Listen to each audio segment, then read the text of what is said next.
O que eu mais admiro na Keila é a capacidade dela de resiliência. Ela consegue sofrer com classe.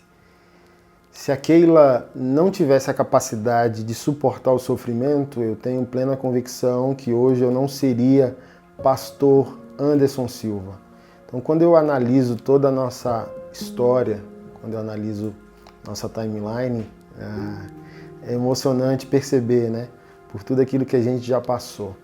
Então, a minha radicalidade em Deus, o meu amor por Deus, foi claro para ela desde o início. Quando eu dei o ultimato, né? Eu não pedi ela em namoro, eu pedi ela em casamento, quando eu fiz o pedido para o nosso relacionamento. E a um dado momento ela entrou em crise, porque eu tinha que fazer parte de uma igreja que eu precisava usar terno e ela precisava usar vestido. E ela me conheceu como um missionário de tribos urbanas, camiseta, barbudo, tatuado, de bermuda, nas ruas, e ela ficou um pouco balançada. E eu pedi um milkshake ali na lanchonete, disse para ela que ela tinha meia hora para pensar, porque ela não estava casando com um estereótipo, ela estava casando com um homem de Deus, com um homem que amava a Deus. Então, fosse terno ou gravata ou bermuda, no Brasil, em Marte ou na faixa de Gaza, ela estava para se casar com um homem que amava a Deus e não ia medir esforços para aquilo. Então foram renúncias, né, iniciais que a Keila teve que tomar. Andou a pé muitas vezes comigo quando eu não tinha dinheiro para pagar o ônibus. Falei para ela que nós íamos casar e nós não tínhamos nada, eu não tinha nada para oferecer. Quando a gente se casou, nosso barraquinho tinha um colchão no chão, um fogão sem botijão. Eu disse a ela, até o que eu não tenho tem dono. Tudo que eu sou, tudo que eu tenho, tudo que eu não tenho pertence a Jesus, e tudo aquilo que eu vier a ter um dia também é de Jesus. Então ela sempre teve que lidar com o meu desprendimento radical por amor ao Senhor. Então nesses primeiros anos, quantas vezes eu ofertei na igreja, dizimei e a gente teve que voltar a pé para casa. Uma vez ela foi no meu trabalho e eu contando que ela tinha dinheiro para a gente voltar de ônibus e ela não tinha dinheiro, muito menos eu. E a gente teve que naquele dia andar 4 horas a pé. Comíamos de marmitex, manhã, tarde e noite, porque não tinha botijão, né? Só o fogão. Quando a gente teve o primeiro filho, ganhamos uma TV, a TV ficava em cima de uma caixa de verdura. E hoje, né, Deus nos honrando, fazendo com que a gente tenha um ministério de alcance mundial. É sempre emocionante reconhecer esses grandes detalhes, né? Eu não vou dizer pequenos detalhes, são grandes detalhes. E eu finalizo essa história e essa homenagem, né, que eu presto a Keila, quando a gente estava fazendo missões na cidade de Anápolis, Goiás, e a Keila emagreceu mais de quase 10 quilos, né?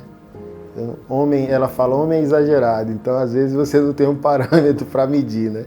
Mas assim, esteticamente a Keila ficou muito ruim, assim, né? E você não tem noção, porque quando você está dentro da situação. Mas os anos passam e você pega uma fotografia da época e você fala, meu Deus, minha mulher sofreu, eu não posso jamais desonrá-la, tenho que honrar a mulher da minha mocidade. Então a gente só tinha o Paulo, nosso primeiro filho, e ela deve ter perdido, sei lá, uns 10 quilos, de fome mesmo.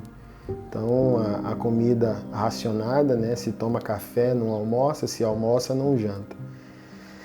E eu fui evangelizar no centro de Anápolis, evangelizava muito em lojas de tatuagem. Quando eu voltei, ela toda empolgada, dizendo, olha meu bem, eu queria fazer um corte de cabelo igual eu vi na atriz ali na TV.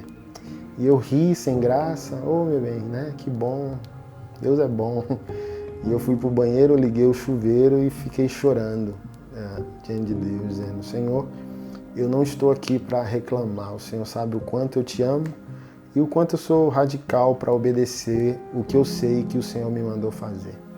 Mas é muito difícil eu não ter o dinheiro para comprar o pão, muito menos o dinheiro para conseguir cuidar da minha mulher com dignidade. E naquela semana Deus fez um grande milagre e a gente conseguiu provisão extraordinária, milagrosa. E eu fui chorar ali de madrugada, adorar o Senhor. Eu lembro dessa madrugada, coloquei livres para adorar, para tocar. Foi dessa madrugada que a gente teve experiência do nome do nosso ministério, Vivo por Ti. Era uma parte da música do Juliano Som que ele dizia, né? Viver para Ti. E ali saltou dentro do meu coração, do meu espírito, o nascimento do nome do nosso ministério. E mais uma vez eu estava ali na madrugada com muita dor por não estar conseguindo ser o provedor que eu sei que o homem foi criado para ser. Umas 3, 4 da manhã. E a Keila chegou por trás de mim em toda essa complexidade. Não tenho pão, não tenho dinheiro para cuidar de um cabelo, poderia ser uma mulher rixosa, poderia ser uma mulher para colidir moralmente comigo, sem entender os processos da vida, porque prosperidade não é acidente, prosperidade é uma construção. E ela me abraçou por trás ali naquela madrugada e disse: não se preocupe comigo, eu creio em você e sei que Deus te fez um chamado, você vai conseguir. E daquela madrugada para hoje eu sei que talvez naquele dia, naquela madrugada, eu era um gatinho vira-lata, vagabundo de rua, com medo da vida, com medo do propósito em Deus, temeroso, sem conseguir ser o homem que eu precisava ser, vulnerabilizado por essas necessidades, mas eu sei que naquela madrugada minha mulher me fez ser um leão nasceu, se eu era um leão, aquele leão quadruplicou naquela madrugada, e foi aquele abraço e aquelas palavras de reconhecimento do chamado que Deus fez na minha vida, que sem dúvida me impulsionou para que a gente esteja vivendo a vontade de Deus de maneira plena hoje.